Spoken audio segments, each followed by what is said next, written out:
Picture a beach, not a battlefield. A row of ships, sails down, oars up, going nowhere. Not because an enemy is blocking them, but because the wind refuses to cooperate. That's the situation outside Troy's walls long before any war starts. And whoever owns that beach gets paid for every hour those ships are stuck there. This isn't really a war story, even though the war is the version everyone remembers. What Homer's epics, the Iliad and the Odyssey that follows it, never spell out is the economics underneath it all. Why a modest, unglamorous city held some of the most fought-over real estate in the Mediterranean for 1,000 years before that war was even fought. Picture, too, a completely different stretch of water, on the opposite side of the world, making headlines for almost the exact same reason. Right now, this year. This isn't really a story about Troy. It's the world's oldest business model, and it's still running today, just with better paperwork. Let's start at the beginning. What if the most famous war in history was never really about war at all? And what if the strait from a moment ago is running on the exact same logic? That's why this episode is worth making right now, not as ancient trivia dusted off for a movie release. Christopher Nolan's adaptation of the Odyssey just opened worldwide. And this week, a classic historian at the University of Queensland, David Pritchard, published an argument sharper than a typical movie tie-in. The real power in this story was never the warriors, it was the strait. And he carries that argument all the way forward to that same modern choke point, testing whether the oldest trick in trade still works. Not the horse, not Achilles, the toll booth sitting underneath the myth. And 3 separate moments in history, 25 centuries apart, when someone tried to run the exact same play. Before we go further, this is the kind of pattern this channel exists to dig up. Not the story everyone already knows, but the mechanism sitting underneath it that nobody bothers to name out loud. If that's useful to you, subscribing means you'll catch next week's breakdown too. A completely different kind of blockade, nothing to do with wind or ships waiting offshore this time. And if it ever actually happened, it wouldn't cost the world billions. It would cost trillions. Same underlying question, different disguise. Let's go back 3,000 years and see where this one started. To see why Pritchard's parallel actually holds up, you have to understand the geography Troy was sitting on, because it's stranger than a city near some water. Troy sat right where the Aegean narrows into the Dardanelles, the Hellespont in Homer's own language. The strait that opens into the Sea of Marmara, and beyond that, the Black Sea.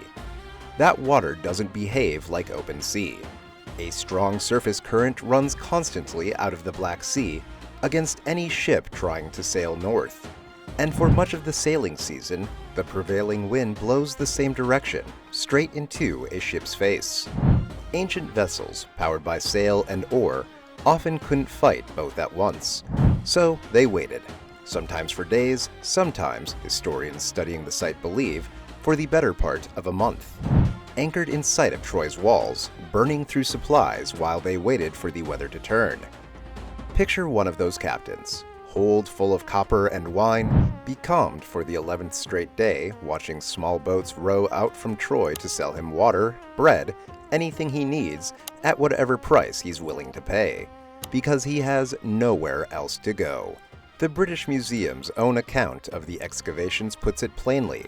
Those stranded ships were a captive market, and Troy's merchants knew it. It's a theory, not a certainty. Nobody has dug up a Trojan toll ledger, but it fits everything else we know about a modest hilltop town that outwealthed its neighbors for 1,000 years, sitting on the one piece of water nobody could sail past without stopping. And this wasn't a one-off arrangement tied to a single dramatic siege. Archaeology shows Troy rebuilt on the same spot across roughly a dozen layers, spanning close to 3,000 years, trading with Mycenaean Greece and the Hittite Empire long before the war Homer describes was even fought. The city's wealth predates the Iliad by centuries. It's not incidental to epics either. In the Odyssey, Odysseus' 10-year journey home effectively begins at this exact stretch of water, the same route Greek warships would later use to reach the Black Sea grain trade their own cities came to depend on. Troy never needed the biggest army in the Aegean. It needed ships that had no choice but to stop. That's a different kind of power than the one Homer's battle scenes usually get credit for, and it's the one that actually explains why an obscure hilltop city mattered enough to write an epic about. So Troy proved the model works by accident of geography alone. The people who actually turned it into a machine for funding an entire war were the Athenians, roughly 7 centuries later, standing on the losing side of a conflict they could no longer otherwise afford. By 413 BC, Athens was in genuine trouble. Its massive expedition to conquer Sicily had just collapsed, and the revenue that used to come from taxing its own citizens directly wasn't going to be enough to keep fighting Sparta. So Athens made a decision that echoes almost exactly what Troy had been doing for free, by geography alone. It set up a customs post at the narrowest point of the strait and started charging a flat 10%. Greek sources call it the dekate, on every cargo that passed through in either direction. Not a wartime emergency measure that quietly disappeared once the crisis passed. This single toll ended up funding roughly 7 more years of a war Athens had no other realistic way to pay for. Here's what makes this more than a clever tax, though. Athens wasn't only extracting money from other people's trade through that strait, it was feeding itself through it too.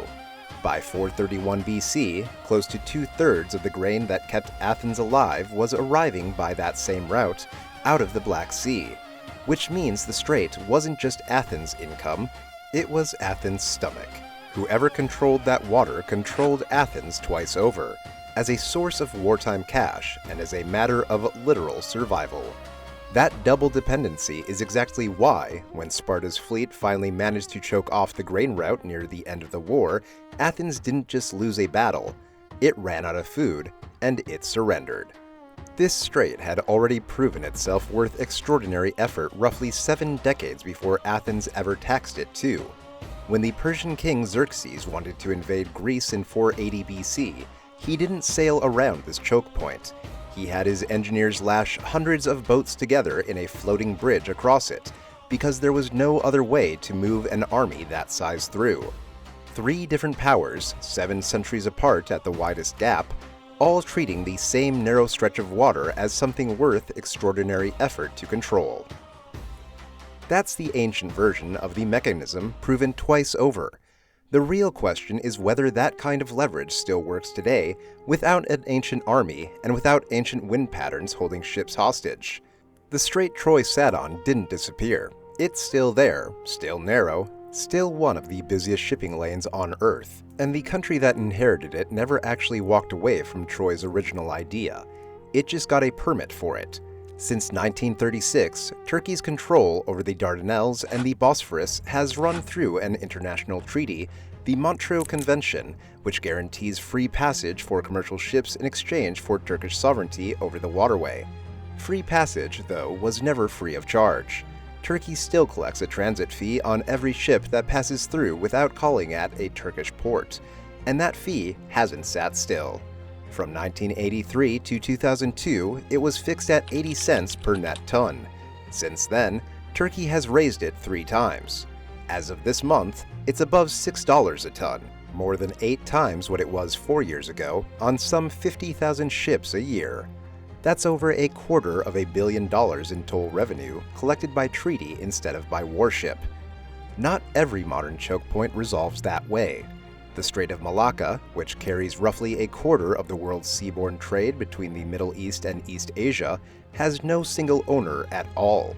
It's split between Malaysia, Indonesia, and Singapore, none of whom tolls it outright, the way Athens did the Dardanelles. Partly because no single one of them could get away with it without the other 2, and the rest of the world's shipping insurers pushing back hard. Then there's the strait making headlines for the opposite reason, Hormuz. Since March of this year, Iranian officials have floated charging vessels directly for passage, reportedly around $2 million per ship, framed publicly as a security fee for a dangerous waterway. That single idea became one of the exact points that stalled ceasefire negotiations with the United States, whose framework explicitly ruled out Iran collecting any transit fee at all. Separate from any formal toll, maritime trackers have documented something functioning almost identically since that same month. Ships required to submit documentation, obtain clearance codes, and accept an escorted route through a narrow Iranian-controlled corridor before they're allowed through. Different tools than Troy had, paperwork and a warship escort standing in for wind and a guarded beach, but structurally, it's the same demand. Pay, or wait, or take the route we tell you to take. Quick pause. Quick poll before we go further. Of these 3 ways to run a choke point, which one actually lasts the longest? Charge for it like Turkey does, share it like Malacca does, or seize it like Iran is trying to? Drop your answer in the comments. I'll read through them after this goes up. Back to the ledger. So across 25 centuries, 4 different authorities inherited the same narrow piece of leverage, and every one of them used it differently. Laid side by side, that's where the real lesson sits. Troy used its position for wealth and prestige, and it still fell. Leverage bought Troy centuries of relevance, but not permanent safety.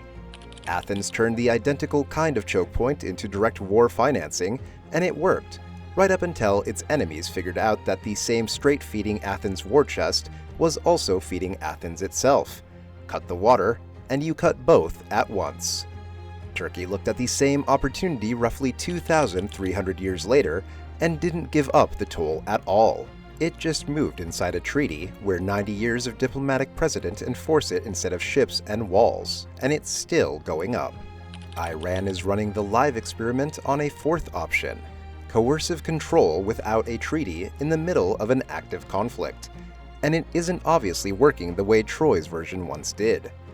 Ancient Troy never had insurers replacing risk week to week, alternate long-haul routes around the Cape, or a navy with the reach to turn an escorted corridor into a liability instead of an asset. Modern shipping has options ancient trade routes never did. Slower and pricier options, but options, which is a large part of why estimates of a prolonged Hormuz disruption keep landing in the same range other choke point crises do. Expensive, disruptive to oil prices and shipping insurance, but never quite closing the strait for good the way a simple 10% toll once could for Athens.